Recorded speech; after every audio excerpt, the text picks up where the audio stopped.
Good morning. I just wanted to talk about how to use the bubbles in conjunction with the SLC indicator from fxssi.com. So what would happen with gold, we have to go back in time slightly because we had the trade set up to sell to target the SLC, which is that blue line there. Okay, so we got out there at the stop loss cluster. Now we have to go back in time, like I say, where the gold bubble was over here at the extreme. So they were long and they added long in quite a strong way, and by doing so we saw a price fall and it came down to take the stop loss cluster. It's coming down to take liquidity, and by doing so we're going to hit extreme, and then we're going to see a movement on the bubble, which we have done on gold. Okay, so just a very quick one. First of all, you look at where the gold is, and then you're going to target the stop loss cluster, but where to exit with your SL is slightly trickier, but the target is certainly easy. You probably wouldn't want to stop as wide as that, for example. You probably want a bit of a tighter stop. So the SL's a little bit tricky. The TP's easy because you're targeting stops, and it's very simple.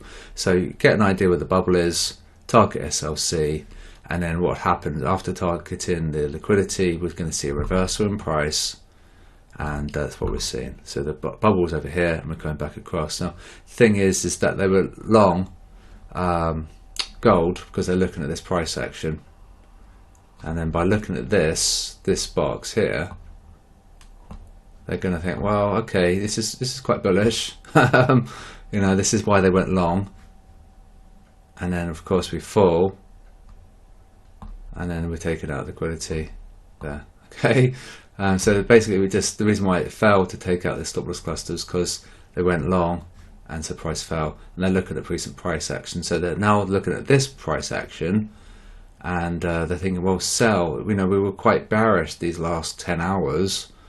Let's sell, and prices come up to punish them. So they're always looking at recent price action, and they don't realize that the market's actually designed to screw them over.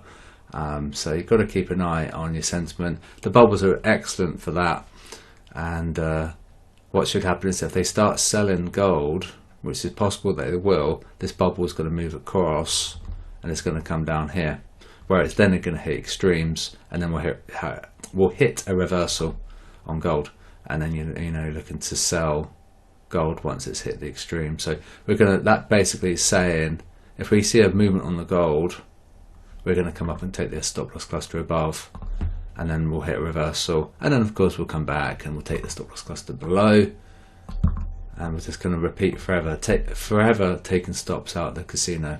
Okay, so hopefully a decent video, and this is why the sentiment moves like it does, because the herd are looking at price action and they're trying to make an easy buck, but it's designed to counter their bias, and this is the reason why we fell, because they went long, which we saw on the gold bubble, and that's it. So hopefully it helps. We've got a QDB code on fxssi.com, and it gives you a 10% discount. And also, if you want to join us for patreon.com/QDB, you get access to the bubbles as well, and that's it. So hopefully it helps.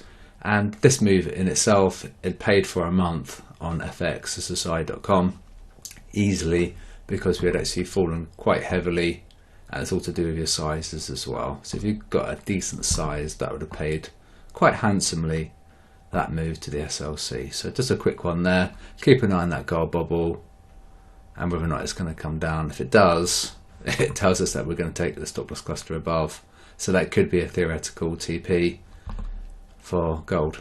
Okay, and remember to trade safely, and I'm around if you need me as well. I'll never mind. I like to help. I'll speak to you guys soon.